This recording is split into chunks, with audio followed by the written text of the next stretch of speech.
Hello everyone. Today in this video we are going to read the poem Open Thy Eyes and See Thy God written by Rabindranath Tagore. Rabindranath Tagore जो कि एक भारतीय कवि थे, तो आइए जानते हैं उनके बारे में। Rabindranath Tagore was popularly called कवि गुरु। उनको कवि गुरु भी कहा जाता था। He was born on May 7, 1861। 7 मई 1861 में उनका जन्म हुआ था। His name is written as Rabindranath Thakur in Indian languages। भारतीय भाषाओं की बात करें तो उसमें इनका नाम रविंद्रनाथ ठाकुर लिखा जाता है। He was a poet, philosopher and artist। वो एक अच्छे पोइट थे, फिलोसोफर थे एंड आर्टिस्ट भी थे। He wrote many stories, novels, poems and dramas। उन्होंने बहुत सारी stories, poems, novels and dramas लिखे। तो आइए रीड करते हैं उनकी ये पोएम और जानते हैं कि इस पोएम के जरिए वो हमें क्या संदेश देना चाहते हैं। Let's continue the poem. शुरू की लाइंस में रविंद्रनाथ टैगोर जी बोलते हैं, leave this chanting and singing and telling of beads. सबसे पहले जो डिफिकल्ट वर्ड्स हैं उनके मीनिंग जान लेते हैं। चैंटिंग का मतलब होता है भजन का उच्चारण करना, जो भजन हम मंदिरों में गाते हैं भगवान के लिए। सिंगिंग का मतलब होता है गीत गाना। एंड टेलिंग ऑफ बीट्स का मतलब होता है माला फेरना। सो यहाँ पर रविंद्रनाथ टैगोर जी कहते हैं, छोड़ दो ये भजन बोलना और ये गाना गाना और माला फेरना। Whom dost thou worship in this lonely dark corner of a temple with doors all shut? Open thine eyes and see thy God is not before thee। यहाँ पर डोस्ट का मतलब है करना, और यहाँ पे क्या करने की बात हो रही है? वर्शिप, यानी कि पूजा करने की बात हो रही है। Lonely dark corner of a temple, कोई मंदिर का ऐसा कोना, ऐसा स्थान जहाँ पर आप बैठकर ध्यान करते हो। And with all doors shut, यानी कि सब दरवाजे बंद करके पूजा हम जब करते हैं। दाइन का मतलब होता है तुम्हारी, एंड दाय का मतलब होता है तुम्हारा, सेम बात। सो जानते हैं इसका मीनिंग। कहते कि तुम जिनकी पूजा करते हो, बंद दरवाजे करके मंदिर के कॉर्नर में बैठ के, कोने में बैठकर तुम जिसकी पूजा करते हो, आंखें खोलकर देखो कहाँ है वो तुम्हारा गॉड। तुम्हारा गॉड वहां पे नहीं है, तुम्हारा भगवान वहां पे नहीं है। जरा आंखें खोलकर देखो।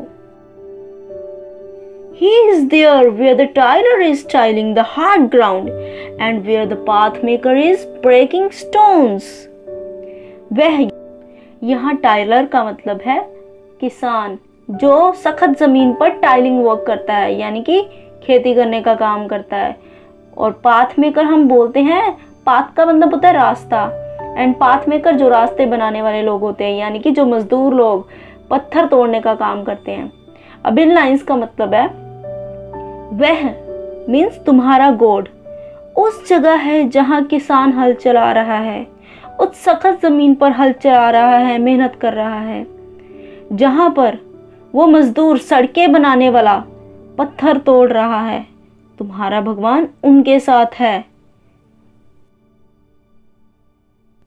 He is with them in sun and in shower and his garment is covered with dust। यहाँ पर इन सन का मतलब है धूप में, इन शावर का मतलब है बारिश में, and his garment is covered with dust का मतलब है उनके कपड़े जो हैं वो डस्ट से भरे हुए हैं। सो इन लाइंस का मतलब है, वह उन लोगों के साथ है जो कड़ी धूप में, भारी वर्षा में काम कर रहे हैं। उनके वस्त्र जो है वो धूल से भरे पड़े हैं। भगवान तुम्हारा उनके साथ है। Put off thy holy mantle and even like him come down on the dusty soil। यहाँ पर होली मेंटल का मतलब है पवित्र चोला, जो धारण किया होता है कपड़ों के रूप में, एंड डस्टी सॉइल, जो लोग वहां पर धूल में, कड़ी धूप में, वर्षा में काम कर रहे हैं, उन लोगों के लिए बोला है, उन आत्माओं के लिए बोला है। सो इन लाइंस का मतलब है, उतार दो वो पवित्र चोला जो तुमने धारण कर रखा है और आ जाओ उसकी भांति जो कड़ी धूप में उस धूल भरे स्थान में काम कर रहा है, मेहनत कर रहा है, उसकी भांति तुम भी आ जाओ और मेहनत करो। Deliverance, where is this deliverance to be found? यहाँ पर डिलीवरेंस का मतलब है मुक्ति, मोक्ष, जिसे हम प्राप्त करने के लिए पूरा जीवन अच्छे कर्म करते हैं। तो यहाँ पर कवि कहते हैं कि डिलीवरेंस, मुक्ति कहाँ मिलती है? ये मुक्ति कहाँ मिलता है? ये मोक्ष, ये मुक्ति तो हमारे स्वयं परमात्मा को भी नहीं मिली है। उन्होंने भी खुद को स्वयं खुशी खुशी बंधनों में बांधा हुआ है। कौन से बंधनों की बात हो रही है? He is bound with us all forever. वो हम सभी के साथ बंधे हुए हैं। उन्होंने इस संसार रूपी रचना के बंधन में खुद को बांधा हुआ है। Come out of thy meditations and leave aside thy flowers and incense. What harm is there if thy clothes become tattered and stained? Meet him and stand by him in toil and in sweat of thy brow. In lines में meditation का मतलब है ध्यान। Incense अगरबत्ती को बोलते हैं, जो धूप अगरबत्ती हम करते हैं उसे बोलते हैं। टैटर्ड का मतलब होता है फट जाना, कपड़े जो फटे होते हैं। एंड स्टेन्ड का मतलब होता है जो धूल से भरे गंदे कपड़े, उनके लिए यूज किया है। Toil means trouble and sweat का मतलब होता है पसीना। जब हम मेहनत करते हैं बहुत पसीना हमारा बहता है।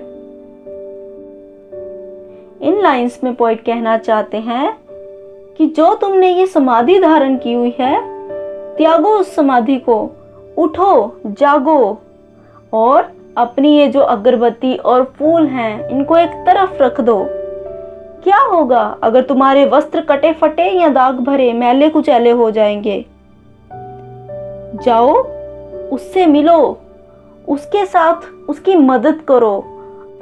अपनी मेहनत से, अपने माथे के पसीने के द्वारा उसकी मदद करो जाके। फिर देखना तुम्हें परमात्मा अपने साथ मिलेंगे। तुम्हें इस बात का एहसास होगा कि प्रभु तुम्हारे साथ हैं। इस पोएम के जरिए रविंद्रनाथ टैगोर जी हमें एक संदेश देना चाहते हैं।